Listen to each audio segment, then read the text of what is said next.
I guess by the time you were 17, who were out? What kind of groups were out? And That's when the Minneapolis sound was hitting, the Prince, and Prince, the so time. everything was absolutely the time. And see, that's how I was able to branch out. Me and my guys, I found some other friends who were teenagers but also played music. The time and Prince was hitting, so we became, we emulated that. Okay. That's what we were going for. So all the '80s music that was popping at the time. I remember Club Nouveau Yeah. uh, towards the end, and of course, Ready for the World. We were going to be ready for the world. I saw it. I saw it. I saw it plain as day.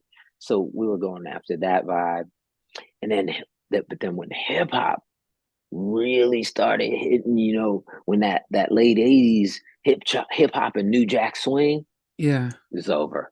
Oh, I knew it. That was it. That was everything. When Bobby Brown, you know, uh, LA and Babyface, Teddy Riley, all these, everything started happening. Of course, Heavy D, Untouchables, all these. Thankfully, I ended up being able to be a part of that world. But that's what I was, when that came, that was it. I saw my lane. And Yeah. so, And yeah, that's interesting because when I interviewed Melvin Riley Jr., he said that love they him. they want they did look emulate themselves after the time. I mean, because they saw that that was the vibe that they want, even though they were out in um They were in Michigan. No, no, no. yeah. They were Yeah, so he right. yeah Am I right? yeah Michigan? Yeah. he was out out in Michigan, out in those out of because he's a Steeler Oh, fan, but his love family's him. from Pittsburgh, but he was they were So you out know that. In Detroit. So, but he said that was the sound that they were trying Yeah, to emulate. But then and I that guess was a lot it. of groups did that and that. But when the New Jack sort of kicked in, it felt like it seemed more younger, more street and stuff and stuff. Transition. Yeah, Yeah. that's so cool. I had the opportunity to meet Melvin Riley once I got into the business, and I swear I was a fanboy. I didn't even have a problem. We were just at we were at I think it's like a random party. It might have been in Brooklyn or somewhere, but and I saw him. I was like, "That's Melvin Riley." I went right up to him. I was like, "Man, let me tell you, you helped me get my music popping." And he was the most humblest, sweetest dude. Wow. Um, Even with me and my brothers had one of the other guys, Willie Triplet, I think, was part of Ready for the World. They started looking for acts, and me and my brother connected with them, and he was like, "Man, I love you guys. We're trying to get acts together to do a production company." So you know, in my early stages, we started getting some attention. Another crew of producers, Denzel Foster, Thomas Oh, McElroy, who yeah, did yeah. and Vogue, Yeah. they were going to give us an opportunity to be a group. So my early phase in it was that was the music, the transition between Minneapolis and then New Jack. That's Okay. when I started finding my place. I loved both. I loved all of it, so I just Yeah. started consuming it all. Yeah, So then what is it that you ended up doing then? Because if you stopped drumming for your yeah, dad, what did you and your did yeah. you then try and get back to your brothers to form a group, or what were you trying to do? Absolutely. There it is. So I took the reins. Once I once I was okay with pops again, I took the reins and started saying, "Hey guys, we're gonna be a group. We're gonna be like a Minneapolis Prince group or something, except not a band, but back to the singing, the brothers." Okay. And we recorded some demos. And at that time, there was this there were a lot of like you know internet is popping now, social media, all that. Wasn't none of that then. Yeah. So there were like some music conventions or some other things, and there was one music convention called Jack the Rapper. Yeah, yeah, This I've was heard in it. Atlanta. Yeah. And everyone, it was basically just a big, where all the celebrities come, and you try to hustle your whatever you're doing and find someone to like you. I mean, again, it was a million and one shot. But because we were close to Atlanta, me and my brother, my older brother Joe Jr., we decided to scrape up, a couple of pennies and go to this convention, and hopefully maybe we can run into somebody. And we didn't have enough for two tickets. So at the time I was kind of shy. Like I was really reserved. I didn't really know how to navigate other than, some music machines. So I said, man, you go and see if you can get down here and maybe run into somebody, maybe we could find somebody, make it big, bring some demos. So, it's the dream. You think that's what's going to Yeah. happen. But so we did that. And, it's like a 4-day convention and nothing's really happening. But it's exciting. We're calling, we're talking to each other, and I'm like, okay, we'll just hang in there. And on the last day of the convention, Joe ran into this dude, this really nice, very like, everybody's all R&B, got their streetwear, everybody's got that look. But this one guy looked like he might have been a professor or either an accountant or a banker or something. But uh my brother Joe was like, I'm just talking to anybody. So he attempted to talk to this guy, and the guy responded, because most people are like, yeah, okay, give me a tape, and then they walk on, whatever. But this guy stopped and had communications, and it was all good. And he said he's going to listen to the music. He knows some people. He's working with this cool company, um, and I'll get back to you. And so, we're excited. So Joe comes back to South Carolina. Nothing. We don't hear nothing. Nothing's going on. So we're like, well, back to the drawing board. And then we got a phone call, and the guy said, "Man, I like your music. What you did, this is cool. Let's keep working on it, and I'm gonna look out for you guys." Sure, uh, but we formed a relationship, and he kept his word. And I remember I kept working on music and sent him some more things that he liked even more. And he said, "Hey, I want to put you on the phone with somebody. It's a friend of mine where I work with. It's one of our artists." And the guy gets on the phone, and he's like, deep voice, "Hey, what's up? Uh, y'all's music is dope. I like it." And that's pretty much it. Got the phone, and that was Devontae Swing. And so the guy's name, I'm dragging it out. I should you got No, reel me in when you need to. But you could chop, edit, paste, because I can go for days. I'm telling you, no, I've keep already going. written 500 pages. But and the guy's name was Devontae Swing, of course, Jodeci, and super producer. And the man that took the tape and became my manager and the group's manager, his name's Bob Celestin. Oh, And Bob from Bob, that heavy. I thought MC talks about him uptown. B- Bob is let me tell you, he is the most. There's Andre Harrell, Jimmy Love, there's I know all the Jimmy. people, Eddie F, all these, and Bob. Bob is the guy in the back in everybody's background. Yeah, yeah, yeah. Trust it. You mentioned Bob, and it's so Bob, and we're to this day, he's family. So Bob took the tape and went from there. But he was helping. He was the GM. He was helping build Uptown. This was Mm, Uptown at the time, and they were blowing up. mm. So I'm freaking out. I'm like, "What? Are you kidding me? Uptown?" Because I know Jodeci, everything, and this is right before Mary J. Blige. So, but he's doing his thing. So, you know, time moves on, and we do our best to keep in touch. But that's basically all that's going on. But that lit the flame.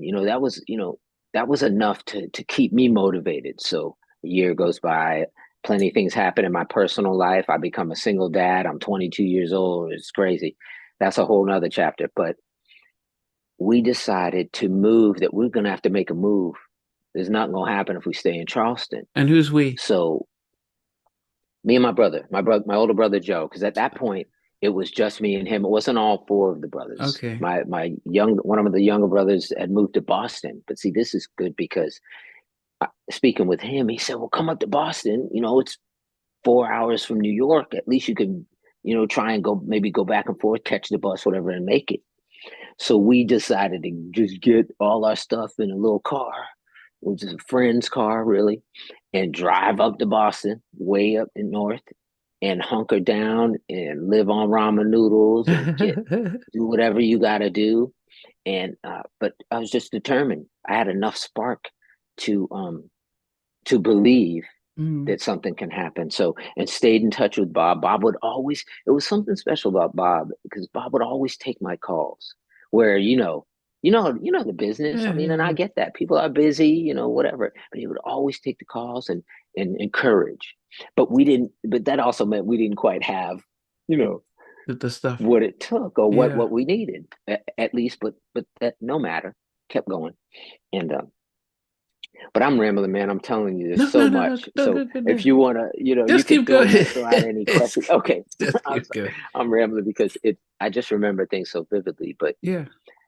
long story short, No, kept making there's no music. shorts and stuff, but keep going. Yeah.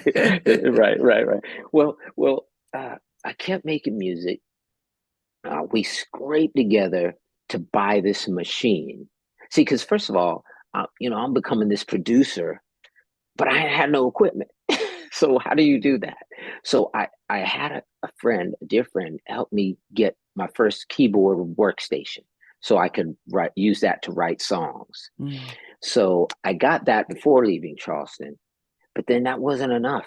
I'm listening to all the records, Heavy D, Father MC, Yeah. listen, all the Uptown Boys to Men, Dallas Austin. And I'm like, well, what are these people using? Like, how are they Mm. making this hot? What are they doing?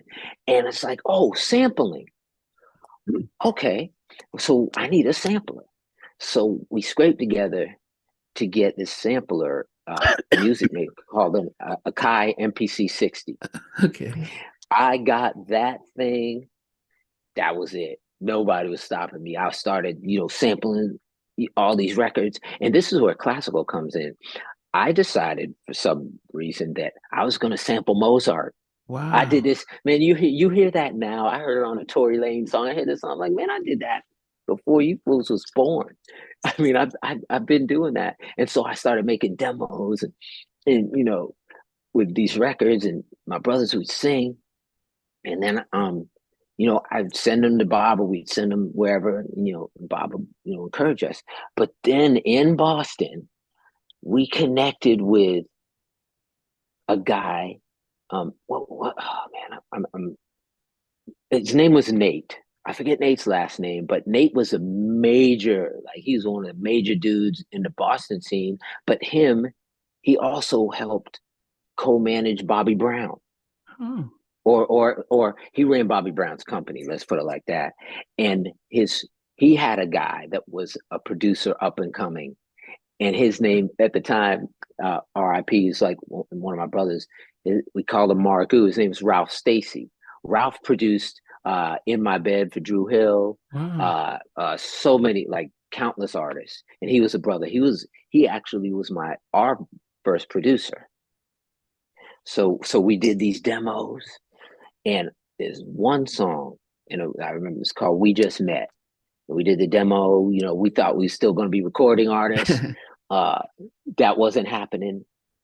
But I said, well, all right, we're going to go to New York. And Bob, can we meet? And he had a moment he could meet with us. So we met Bob. I remember Bob taking us out to a restaurant, bought us lunch. We're catching the bus, the Greyhound bus. Trust me when I tell you. And he's looking at us. He's like, man, wait a minute. Because he only knew about me and my brother Joe, but I had all of us up there. Oh, So he's like, man, you guys could, all four of us. your three brothers. Yeah. Okay. Yes. So he's like, man, you guys could be a record. Y'all could be a group. Y'all sing? I was like, yeah, we do harmonies. We did the demo. We sung it. So he's like, all right, let's listen to some music. We went out in his car, sitting in the street. We were somewhere in Brooklyn, and he put on a first song. He's like this, okay, cool. I'm like, okay, cool. In my head, I'm like, oh man, He doesn't like it. cool. Oh, come on, please, And so he put on a second one. That's cool. I'm like, oh man, there's only two songs left, man. Here we go again. And he's like, all right, let me see. Say, I'm gonna listen to one more. I'm like, God, please. So he put on a third one. And right then I saw his moving, and I saw his face, and I looked, and he's doing this. I'm like, oh, okay. He said, yo, that's a hit. And I'm thinking, what? I'm freaking out, whatever. But I'm trying to maintain my cool. He's like, that's a hit. I want to sign you guys. And I'm like, wait, what? Literally right then and there. Because Bob, he was like, man, I got my own production company, my own label, boom, boom, boom. And I have all the resources from Andre, Uptown, all of this. And Bob is also, the top entertainment attorney, Yeah, yeah, to this yeah. day. Yeah, he's a big deal. So Bob's like, I'm gonna sign y'all. And that was it.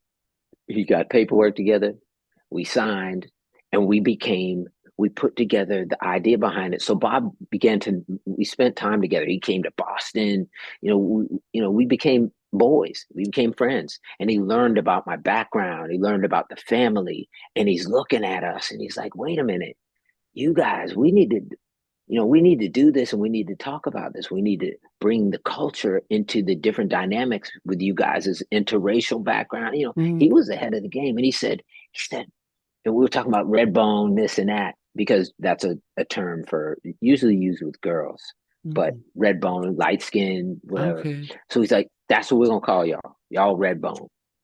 So that became the name of our group.